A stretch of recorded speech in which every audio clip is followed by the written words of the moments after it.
Kita ko lang itong ano. Ito yung bagong setup ko.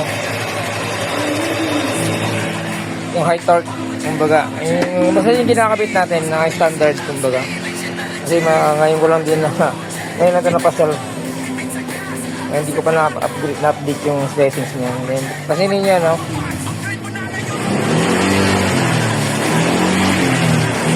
Ayan. Positive na ano yan, high torque. Pansinin nyo yan, ayan. Grabe yung galaw. Palit ng throttle.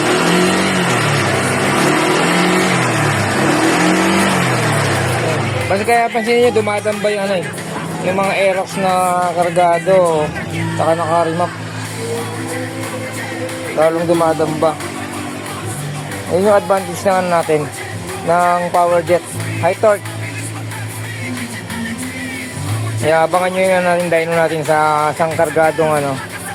Kargadong Aerox. Kita dyno raw. Habang throttle lang.